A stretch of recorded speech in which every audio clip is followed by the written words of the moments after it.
So I'm really excited about this afternoon session and a couple of things that we're going to do. It's going to be a number of one-on-one sessions and a keynote and one more panel. But I know some of you are law students or sport business and law students and have or attorneys, and you've read these cases over the years, or in the news you've read a lot of cases. And I think we often forget that people that are, and it's like a label some people love to have, some people have regretted having the rest of their life, the named plaintiffs in these cases.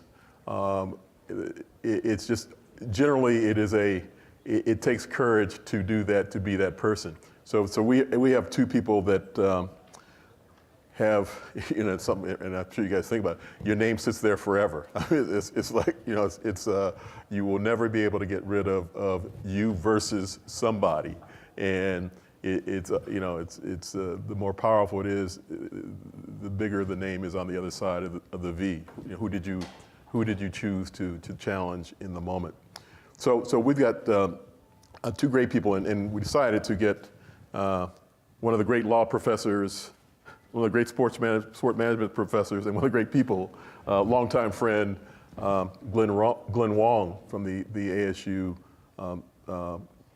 Sport Law and Business Program, who's been leading that for the past couple years after a great career at UMass Amherst focused on sport management. Introducing Amanda Blackhorse, and we're going to ask her to come up. Amanda, come up.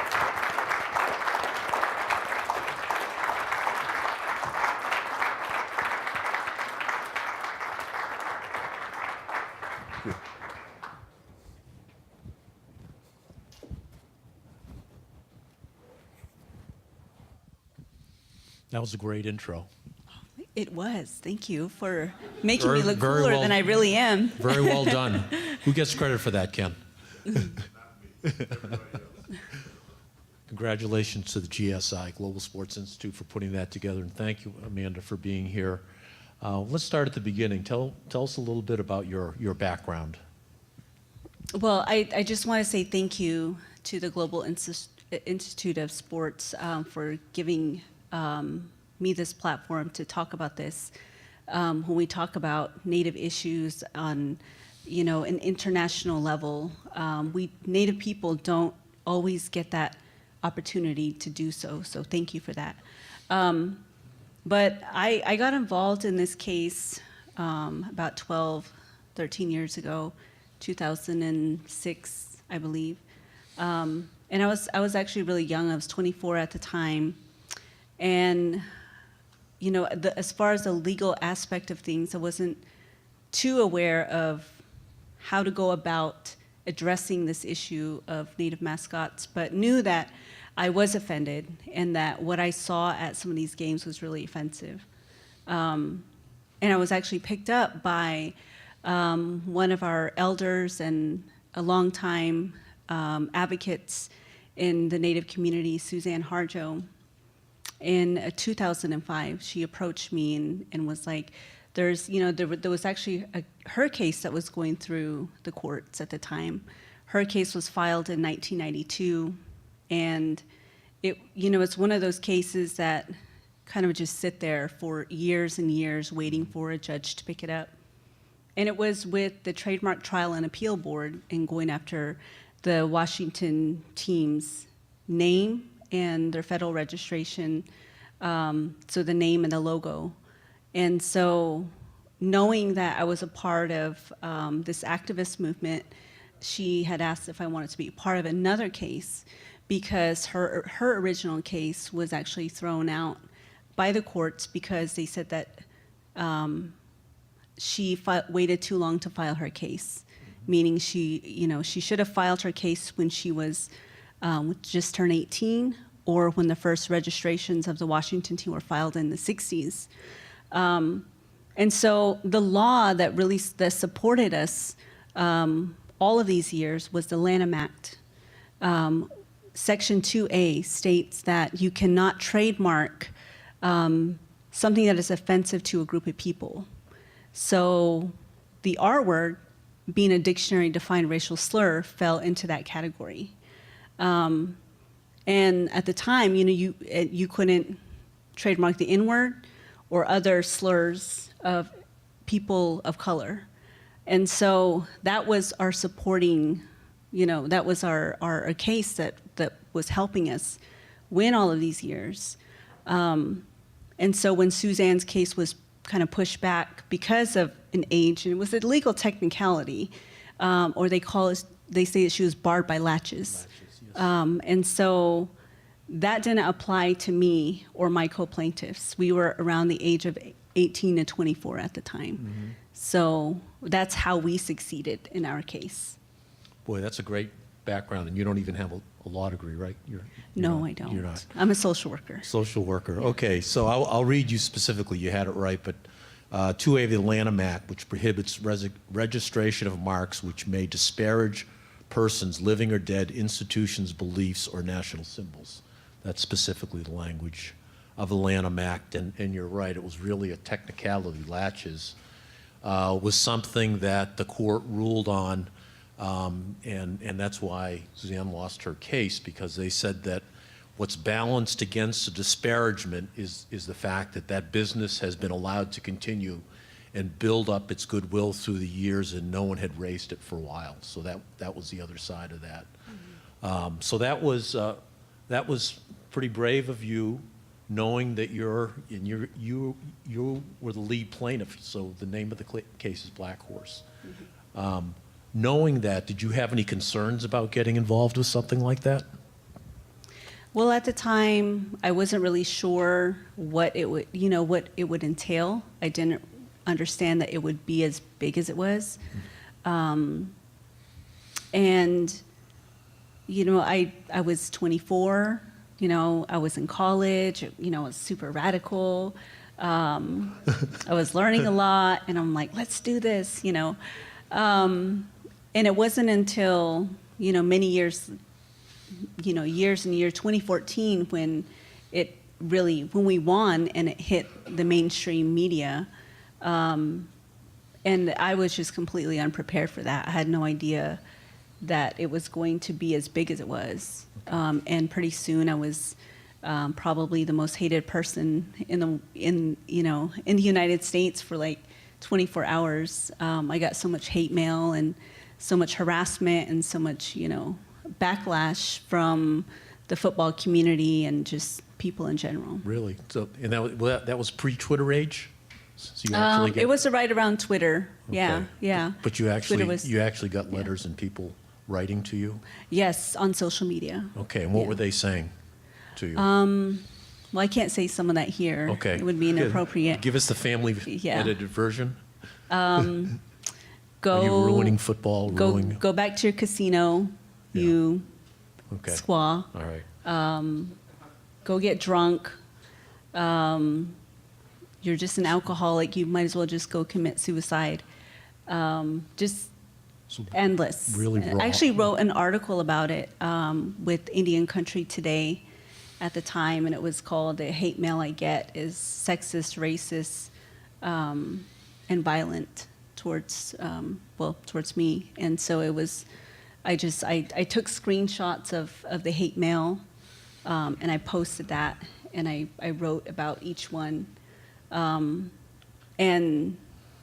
the hate mail stopped after that. Well, it didn't stop, but it Right. slowed down a lot.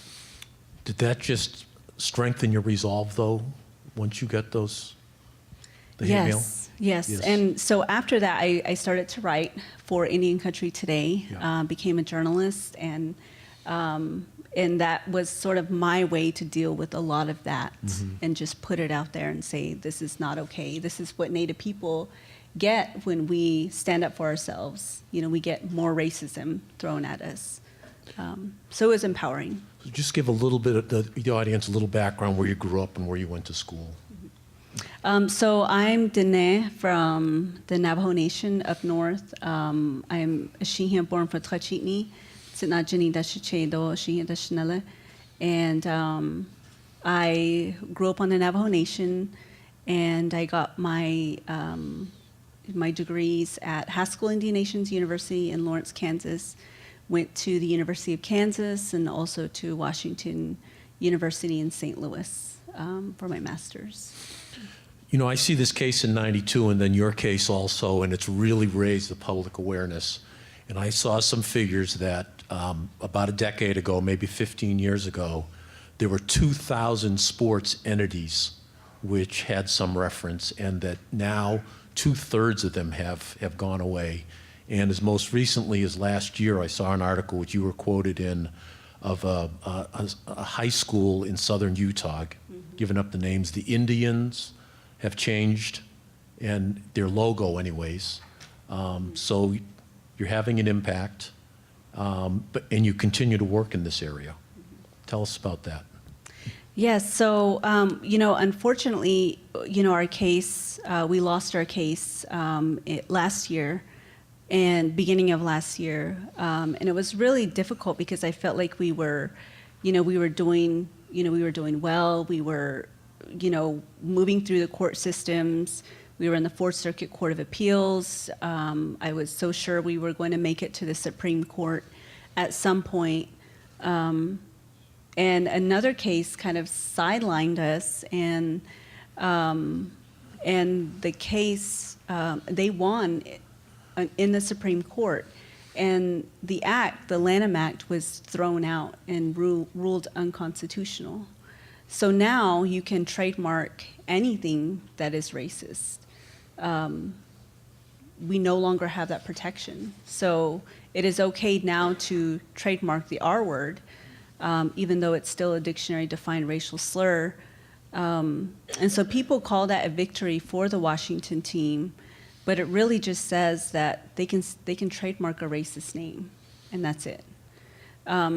But I think what our case did was affect change throughout the nation and even throughout the world. Because of that, you see schools, high schools, elementary schools throughout the nation who are dropping their names left and right. There's a bigger fight, I think, in those situations because there's children involved. As Simon said in the video, there's psychological damage to our children. They experience lower self-esteem because of stereotypes. And so this is still happening throughout this country, in Pennsylvania, in Texas, and in California. You have schools who are still fighting this battle. But there are less schools with racist mascots. And the Cleveland team retired their logo. I won't call that a complete success because they're still called Indians, of course, and they actually still profit off of the trademark. They have to, in order to keep it, or have rights to that logo. Well, you're right. There's been progress. There's been a substantial amount of progress, but there's still a lot of work to be done if there's 600-700 schools out there. Right. One of the things I find interesting is that as I read about some of this, that some of the organizations and some of the Native American organizations actually have a different position on this. They don't all agree.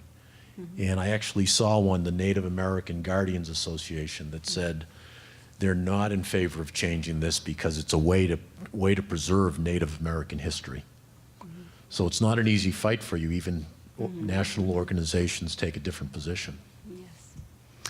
Yes, definitely. The way I see this, and the reason why I got involved with the case, was because stereotypes don't just come from, nowhere.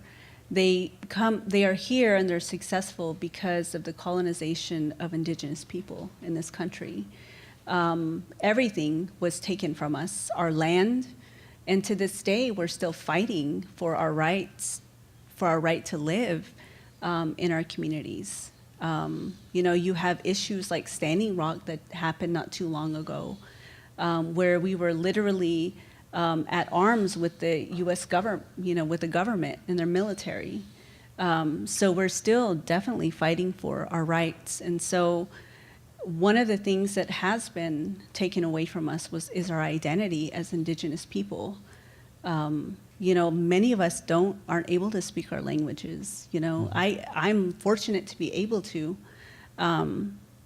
but there's so many issues happening in our communities, and this is one of them, is that our identity has been taken from us, and we're trying to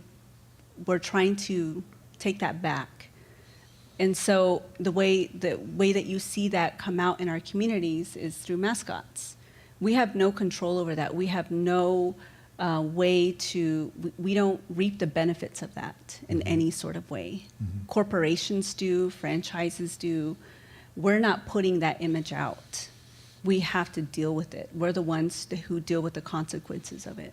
So naturally, the way colonization works is that our own people will then take that on as well. They're going to, because there's no other representation of them out there. That's why movies like the Jim Thorpe movie that we were just talking about, that will be coming out soon, is so important. When we talk about our heroes, we talk about people who are, who are important to us as Indigenous people, not mascots. Because we're not cartoons. Mascots are meant to be ridiculed. They're not, yes, they're meant to be honored, but the purpose of a mascot is to poke fun at it and to demean it. And when you put our image there, it's okay then to demean and ridicule Indigenous people. And haven't you started an organization here in Arizona? Yes, I founded a small grassroots organization called the Arizona to Rally Against Native Mascots. Okay. And so we work a lot around that. And tell us a little bit about that. How big is it? I think you work full time, so it's not like Yes. you're there every day working Yeah. on that organization. Yeah, right? I wear many hats. So I'm a social worker. I have 2 kids, and so I try to do what I can. I do a lot of public speaking on this issue. I was recently up north in my community, one of my communities I'm from on the Navajo Nation, speaking. So it's just about spreading awareness, I think. And we advocate as much as we can against not just mascots, but cultural appropriation in general. Is there something for all of us, for you to tell all of us that we should be thinking of in terms of raising our awareness on this issue? Yes, I think one of the ways that you can help is by not saying the name, not repeating it, and just saying the R word.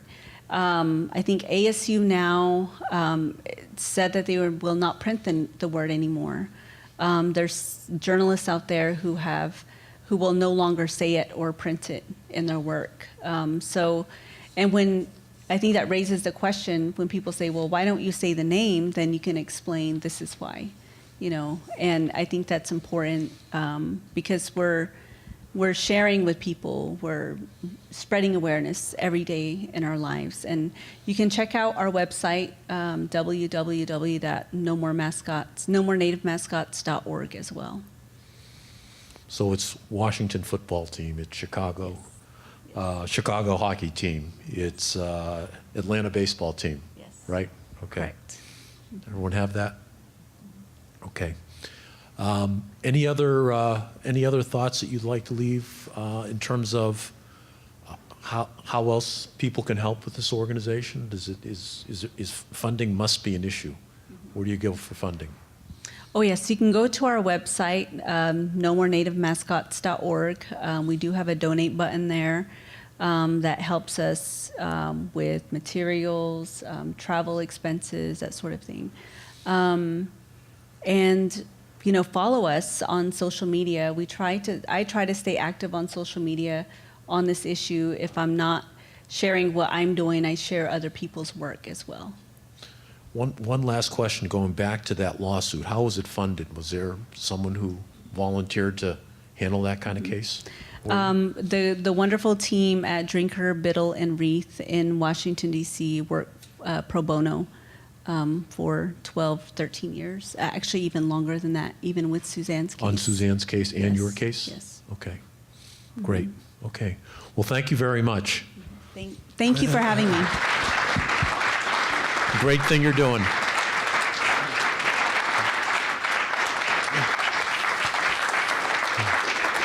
Thank you very much.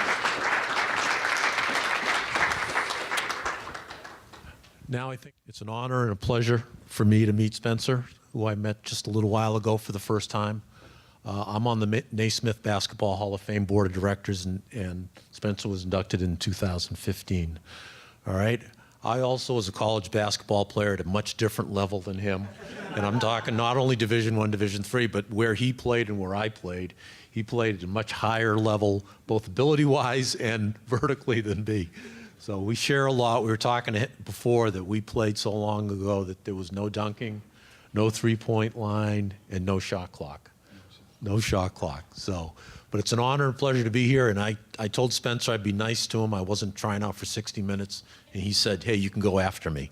So, so I will go after you at some point. Yeah, but, before before you go after me, I want to thank Ken Shropshire for inviting me and the Arizona State Global Institute for having me here, because through education and through what you're doing, it is opening the eyes of players, managers, all of us. So we thank you and we appreciate you. Yeah, it's interesting. Yes.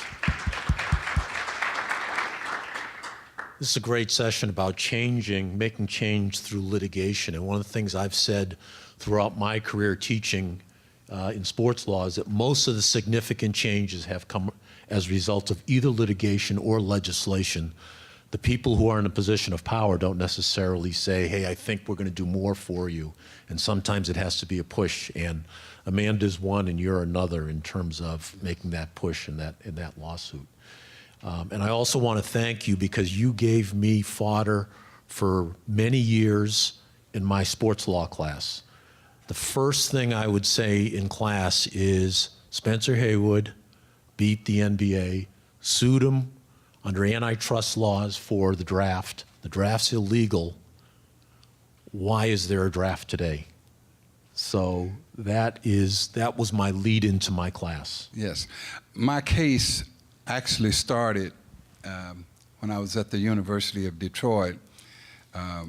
When I signed with the University of Detroit out of the '68 Olympics, the gold medal '68 Olympics, they recruited me and they wanted to hire a black coach for the city of Detroit, and they wanted to hire Will Robinson, who had adopted me from Mississippi out of the cotton fields and raised me up. And so I thought it was a good package deal for the both of us. And once they got me there, they changed their mind and said, well, we got you, and you are stuck here for the next 3 years, 4 years or 2 years, so you can't leave. And so those two renegades right there, Wiley Davis and Vern De Silva right there in the back of y'all, these two guys, take a stand. Stand Stand up, second, guys.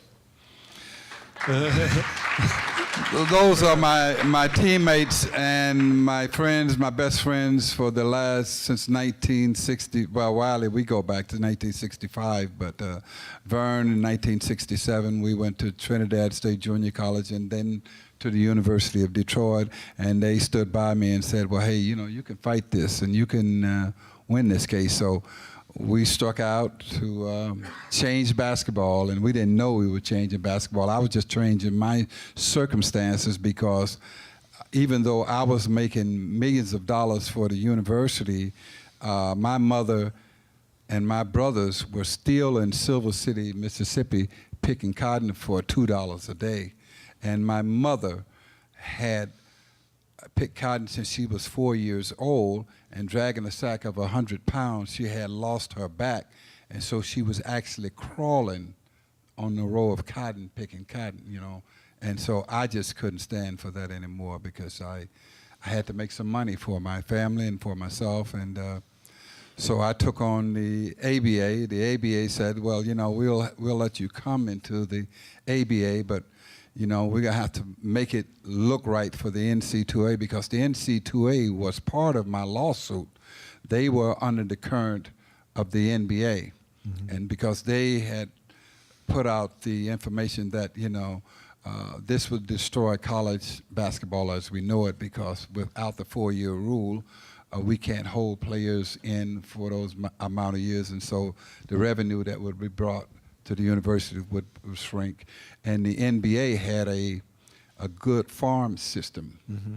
where you didn't have to pay for 4 years of this farm system before you come into the NBA. So that's why the case started off with a simple move, and I thought it would be a case where we would, the first round, we would they would say, okay, you can go play, and the first round, and then the second round, and then all the way to the Supreme Court. Now, it wasn't like an easy journey for me, because when I walked out on the floor, we were playing the Chicago Bulls. The announcer came on and said, "Ladies and gentlemen, we have an illegal player on the floor, number 24. And this game is under protest." And they escorted me, and then the following game, I'm playing in Milwaukee, and they served me with an injunction. Said, "Ladies and gentlemen, number 24 is illegal in this league, and we have an injunction to get him out of the arena and off the grounds in which this arena sat on." So they served me. They escorted me out of the arena. I picked up my bag, and the bus couldn't leave because the bus was in the parking zone at the arena. So they escorted me way out on the outer edges of the snow in Milwaukee, and I'm standing out there freezing, and the police that was there, to guard me so I wouldn't run back into the arena. So they said, "Look, nobody's looking. We'll put you in the car and warm you up." And so it went on that whole year like that, back and forth, back and forth. And then we came back around. We were playing Chicago again. Chet Walker hurt his ankle in the warm-up, and he says, "I'm suing him for $600,000. And he sued me for $600,000, the Chicago Bulls, the great Michael Jordan's Chicago Bulls. Well, it's never easy, whether it's the hate mail or what they put you through to be involved with this. But let me go to the fact of you're in the Hall of Fame, but you won a lawsuit against the NBA, so you must have been very good. So first year out in the ABA, tell me if I'm right, you averaged 30 points and 20 rebounds a game. Yes. Right? Yes. You had a championship. You won the MVP in the ABA. And right? Rookie of the Year. Rookie of the Year. Then you went to the NBA and played with Seattle. MVP of the All-Star Right. game. Okay. So 105. Okay. So. Just balling. Just a little balling. Yeah. So let me ask you a question. Let me put you into today's college basketball world. You're the general manager of New York Knicks, or whichever team's going to have that first pick. Do you pick Zion Williamson or do you pick Spencer Haywood? I'm going to pick Zion Williamson. Yes, because I played recently. I went to the Special Olympics in Dubai and in Abu Dhabi week before last. So I'm out there playing in a celebrity game against Mutombo and all of us, the Kennedys and all. We're playing, and I said, "Brother, whatever you do, don't block my shot." First play down, I go up for a shot, and he blocked it, and he gave me the finger. I said, my playing days are over. So Zion Williamson, Okay, I love him. Yes. Okay. So you're being honest. Would you be a lottery pick though? Oh yes. Okay. So the reason I'm asking is I want to get your perspective now on what's going on, because when you face some of those same situations. Yes. Okay. You understand what it's like to be a student athlete. When Detroit reneged on that agreement to bring in Will Robinson, you were faced with the transfer rule, so you couldn't just go somewhere. That was it. So Right. tell me what you're thinking about what's going on today, 50 years later, okay, and not a lot changed. Not a lot has changed, but a lot has changed. In fighting that case, I remember Duke, because Duke Energy was also financing some of the opponents against me when I was fighting. So I look at those teams now, which is grossing on a massive amount of income, because they said, well, this rule will tarnish college basketball as we know it. And I think it has increased the viewership, and it has increased basketball because you got guys coming early. So when I played back in the day, you had 4 teams that would be in the finals every year. You had UCLA, Kentucky, North Carolina, and was it Duke or somebody like that? But now it's wide open. Indiana, yes. Yeah, Indiana. So now it's wide open, and you got all of this revenue that's being driven. You got players getting, like exposure, like unbelievable. So I'm not just for them leaving right out of high school and going into the pros, because we suffer as NBA. We suffer when those guys come in and they are ill prepared. So a family like Brother Bill Roden, he bring his kids to the game, and his family, and he spent all of that money, and they tell him his player is going to mature in 3 years. I mean, what are your background? Or a mother bring their kids. So I'm a little bit, So you're not saying everyone should be out early. everyone should be out early. But there are But the some who are. opportunities they're going to be there, because they are going to change the rule, and they're now moving it into the NBA and Players Association, the collective bargaining agreement, to have the option. But what about the NCAA athletes? How do you feel about those basketball players? I mean, I'm like everyone else right now. I am really involved in the NC2A athletes, and I think that what they're doing, they're playing the game the right way, they're doing the right thing, but, it's going to have to be the collective bargaining agreement so that they can have the right to, to demand payment, because you have Title IX, whereas if they get paid, everybody has to get paid at the university and under the athletic banner. So, but something they can do is they can perhaps put away funds for those players who are driving the revenue source, and put those funds away, and they can touch it when they leave college or graduate, or they can donate it to the NAACP, because they have a lot of African American athletes, and so they can put some revenue back into the communities, or to those universities, those the black universities. They can make some changes. They can make some contribution. It don't have to be just give me, and we take from your revenue bank, which is sometime in a lot of instances black athletes. So you like that model, though, of letting them get it afterwards? Yes. And maybe also giving them rights to their name, image, and likeness? Oh my God, you gotta have your.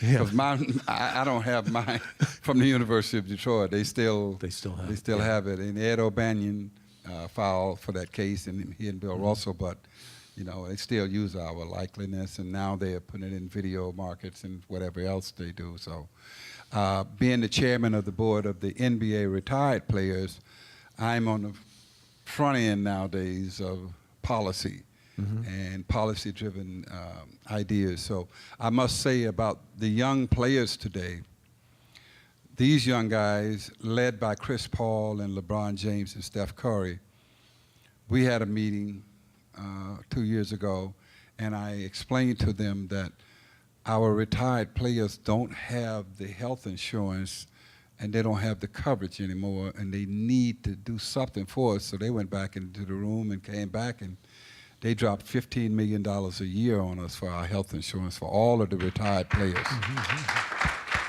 And so since our retired players have now brought in the WNBA, so now my big fight is my girls are retiring, they're starting their families, so I'm hopefully by Chicago, by the All-Star game in Chicago next year in February, our ladies will have the same insurance that we have. And the insurance that we have is the same insurance that they have. They didn't give us any shortcuts there. They just gave us the same thing they have. That's something I've noticed not only in basketball but all sports, is that it's really a challenge to kind of educate the current players, both in terms of the importance of who helped them get to the point where they are now, and also giving something up out of their agreement and shifting it towards the retired players. Well, yeah, and Mike Haynes here, who is another NFL Hall of Famer as well.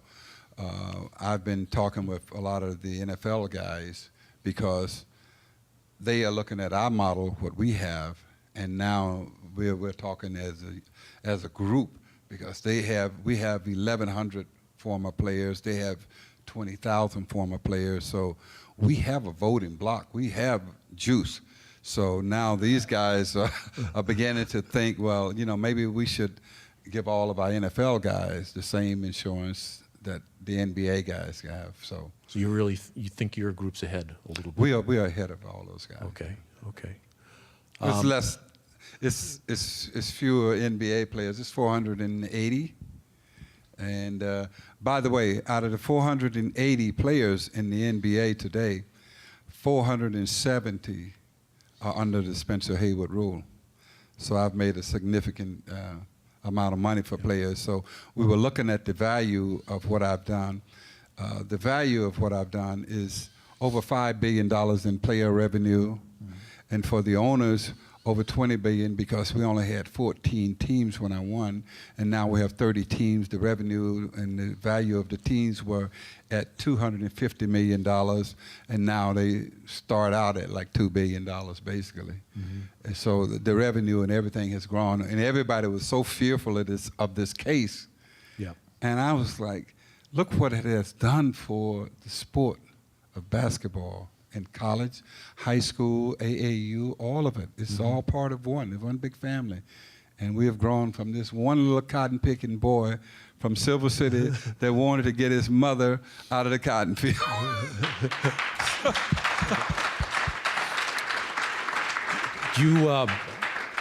Thank you. Do you have you see that connection in terms of kind of your impact, what you did with that lawsuit, and also your interest in taking the position as head of the Retired Players Association?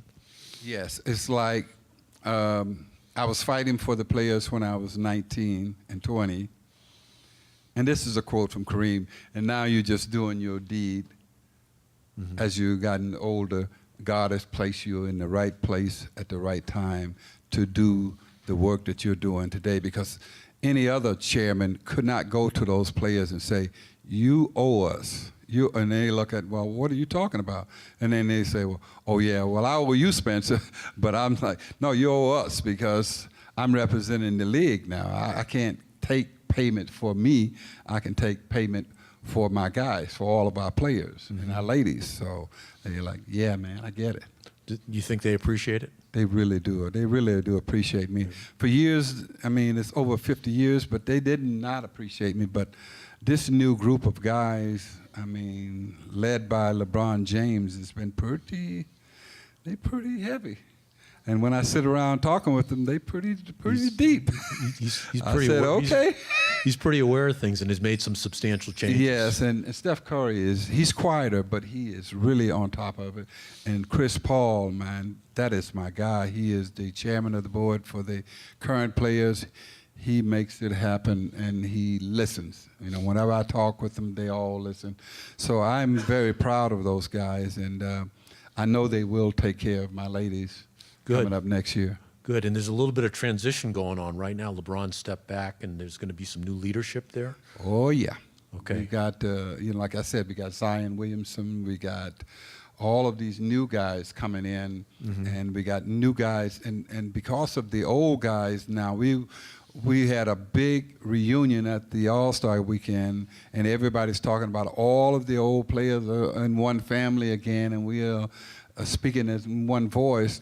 So the young guys are making it a part of their life now. They're bringing new guys into their union and activism in their union, so they can look at how to change things, to make things better, and also to share in the wealth, to do community activities, to do fundraisers, to do things for people.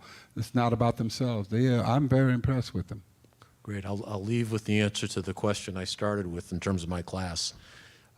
As a result of that, the NBA entered into collective bargaining negotiations with the players. Players had the leverage of knowing that they could win an antitrust lawsuit. So they did give the draft, but they were able to get the gives some of that, gets maybe not always 4 years, and many other benefits. So that was the impact that you had, and that's why there's still a draft, even though it was successfully challenged. It's a non-statutory labor exemption. So a little bit of law and a lot of good information, and someone who has spent his life helping make change and making an impact. So Spencer, it's a pleasure meeting you. Thank you very much. Thank you so much.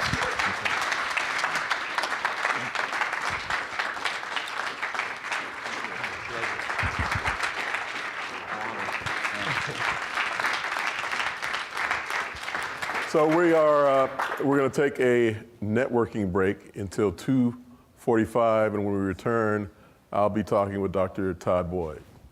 So 2:45.